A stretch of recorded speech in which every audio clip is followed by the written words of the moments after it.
সেই দিন কিছুদিন আগে একজনে বিবাহ করে এসে বলতেছে, গো হুজুর বিবাহটা তো মসজিদে পড়াইছেন, কিন্তু এই বিবাহের 3 মাসের মাথায় বউর সাথে যে গন্ডগোল চলতেছে হুজুর, এই বিয়ে মানে টিকবে না। বিবাহ পড়াইছি কোথায়? মসজিদে।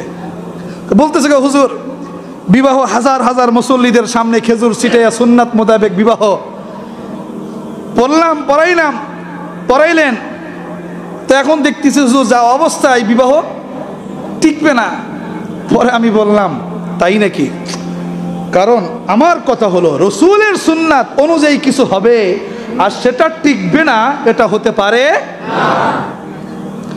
এখন আর দোস্ত আসছে আর একজন, এসে বলতেছে, হুজুর জানেননি ওর কাহিনী কি?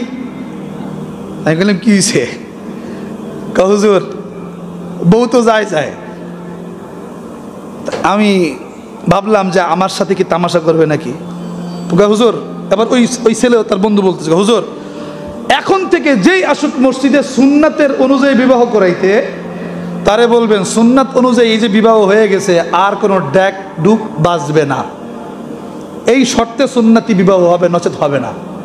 আমি বললাম, কেন কি হয়েছে? হুজুর এখান থেকে তো ঠিকই সুন্নাতের বিবাহ পড়া হয়ে গেছে, এরপরের দিন রাত্রেবেলা 6 তলা ছাদের উপরে যা হয়েছে এটা ওরা জিজ্ঞাসা করে দেখেন, এটা ওর বাস্তব মসজিদের শুক্রবারের কাহিনীর সাথে আর শনিবার রাতের সাথে কোনো মিল নেই।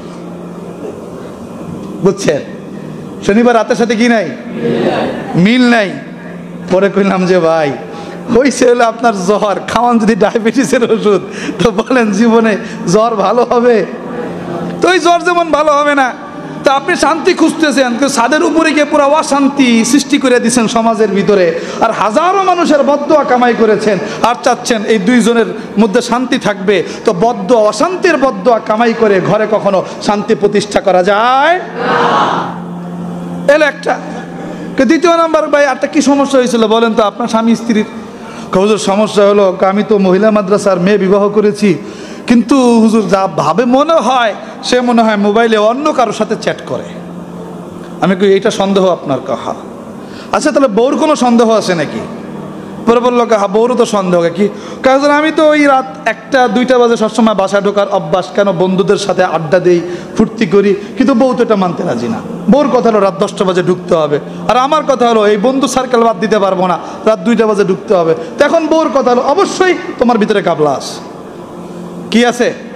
গাবলা আছে। আমি কাহিনী তো ঘটাই দিচ্ছেন, কারণ আল্লাহ রসুল সাল্লাল্লাহু আলাইহি ওয়াসাল্লামের হাদিস, ইন্নাল গিনা ইউমবিতুন নিফাকা কামা ইউমবিতুল মাউ আয-যারআ।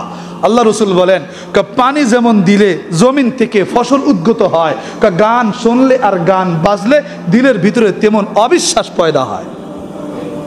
বলেন কি হয়?